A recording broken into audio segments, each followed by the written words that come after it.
So this is the story of how I got a scholarship by actually breaking the law. So back in my bachelor's, my grades were okay-ish, like not great, not terrible, just somewhere in the middle. But because of that, I never even thought about getting a scholarship. To me, scholarships were only for the top students, like the ones who knew exactly what they wanted, who had life all figured out and who were constantly succeeding.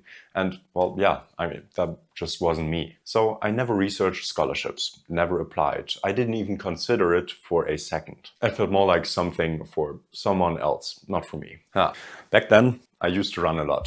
I absolutely loved it. It made me feel big and confident. And it helped me relax when I was stressed. And I was stressed a lot of times because my grades were not that good and so on. So with these shoes, I explored the nature around the small city in which I lived back then.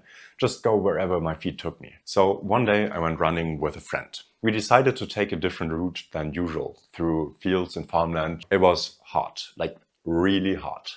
We ran for a long time, probably around 50 minutes, and at some point we just realized we were pretty far out and also pretty lost. Now, getting lost wasn't very unusual for me. It happened a lot on new trails, but this time we were a bit too far outside.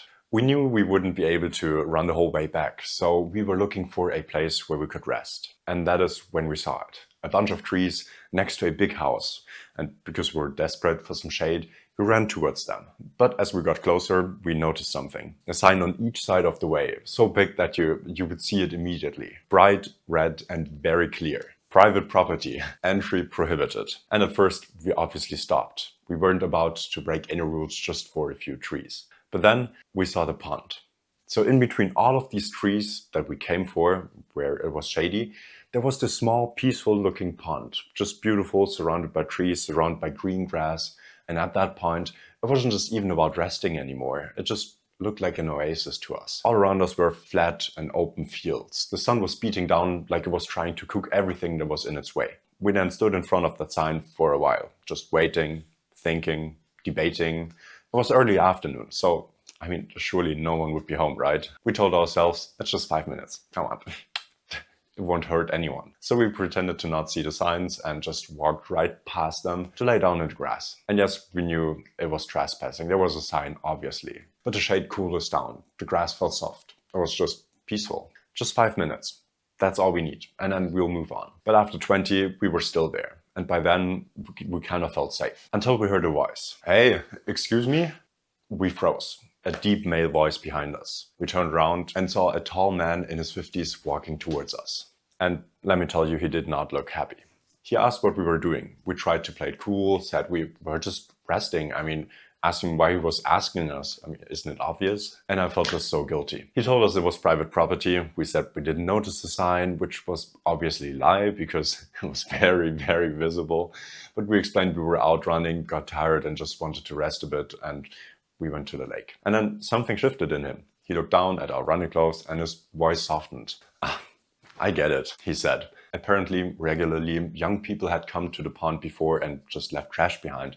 That's why he was so annoyed. And we swore that we would never ever do such a thing. We told him we actually study something in the field of sustainability. We care about nature, right? It makes sense. We don't leave trash behind. And at that point, we were already standing up, about to leave, still feeling guilty, but also kind of sad to go. But his face lit up. He suddenly got very interested in what we were studying because he was actually part of a sustainability foundation, not a well-known one. Apparently not many people even knew it existed. And they were still looking for a student to support with a scholarship. Yeah, crazy, right? He said only 5 people had applied so far, which was way fewer than what they expected and what they wanted. At first we didn't know what to think, but then he pulled out his business card, handed it to us and said we should apply. So 1 month later, I walked into a small white room. It was the interview for the scholarship.